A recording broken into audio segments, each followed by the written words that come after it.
भद्रक जिला वासुदेवपुर ब्लॉक अंतर्गत बेतड़ा रतांगठारे मां जोगेश्वरी नूतन मंदिर प्रतिष्ठा एवं वार्षिक उत्सव आज होछि प्रथम दिन में विशाल कलश शोभायात्रा अनुष्ठित होइछि।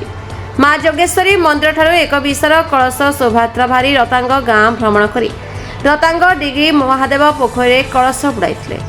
एही कलश शोभायात्रा शह शह संख्यारे मां भक्त माने जोग दैथिले। एही कार्यक्रम 3 दिन धरि अनुष्ठित हेबो। मंगलवार दिन ठारू गुरुवार दिन तारीख 6/5/2025 ठारू 8/5/2025 तारीख पर्यंत अनुष्ठित हेबो।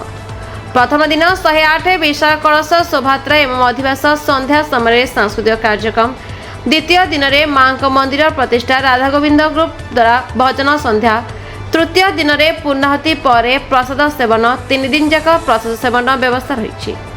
एथे योगदान करथिले वासुदेवपुर ब्लॉक अध्यक्ष तथा रतांगर अधिवासी श्रुत नगेंद्र प्रसाद विशाल, पूर्वतन सरपंच सूर्यकांत सेठी, सुरेंद्र प्रसाद पात्र, गोरांग राउत, रतांग ग्रामर यज्ञ कमिटर युवक बंधु, रतांग ग्रामवासी वृंद शह शह संख्यारे महिला एवं पुरुष माने उपस्थित थे।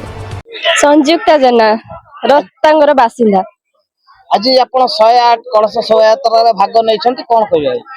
जय मां जोगेश्वरी। प्रथम तो गाँ बासिंदा मान बहुत बहुत मो हृदय कृतज्ञता जनइबी कहीं 108 जन बहुत माने आज सेपटे बहुत लंग बाट बुली बुली माने जना पड़ुनी मां को महिमा अछि बोली किछि जना पड़ुनी। जा हो भलर भलर एपर्यंत सब चलछि। आ ठीक टाइम रे भी कलश बुड़ा आइछि, खरा भी नाही, हम औषध मानु किछि भी असुविधा नाही। आ समस्तकर गाँ लोक मानकर अनुदान अछि। आ आगे तो प्रथम करी कहबी नगेंद्र सर को। नगेंद्र सर माने बहुत मंदिर पाई तांकर बहुत योगदान अछि। माने अति जल्दी माने मंदिर काम माने एते से माने व्यस्तता भितर बहुत जल्दी से माने सारी जल्दी आ अन्य गाँ मानकर सब जुग अछि। ये कार्यक्रम केते दिन चलियो? 3 दिन चलियो। 3 दिन चलियो। आज कलश बुड़ा उत्सव हैला, खाली 2 दिन प्रतिष्ठा हबो आ गोटे दिन यज्ञ हबो। एई गाँ रो जणे बासिंदा समस्त को मोर नमस्कार। आज ये 108 कलश शोभायात्रा भाग नैछन, कोन कहबे? आज्ञा बहुत खुशी लागुची। मांकर अपार करुणा अछि। समग्र ग्रामवासी मानकर सहयोग आउ शुभ कामना मध्य ई कार्य पई रही आसी।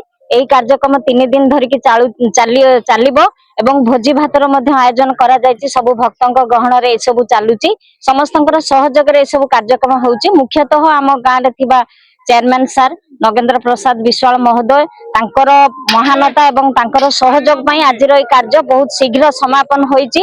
आमे आशा रखिथिलु एवं विश्वास मध्य हराई बसथिलु कने एते शीघ्र एई घात प्रतिघात भितर एते शीघ्र एई मंदिर रो कार्य समापन होईची। ताहा सेई मांकर अपार करुणा जोग ए सब संभव होई परची।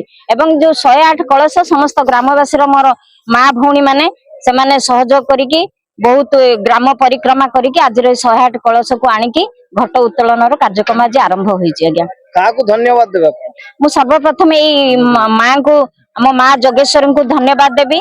ता सहित ग्रामवासी तत्सहित सर्व मुख्य जे कामर पुरोधा हमर चेयरमैन सर नगेंद्र विश्वाल महोदय एवं तांकर सहधर्मिणी बसंत मंजरी राउत महोदय को मु सर्वप्रथम धन्यवाद देबी एवं मोर कृतज्ञता ज्ञापन करिबी। समस्त को धन्यवाद, नमस्कार। भद्रक जिला वासुदेवपुर ब्लॉक से शेख कादरी का report the Republic Odisha 24 news.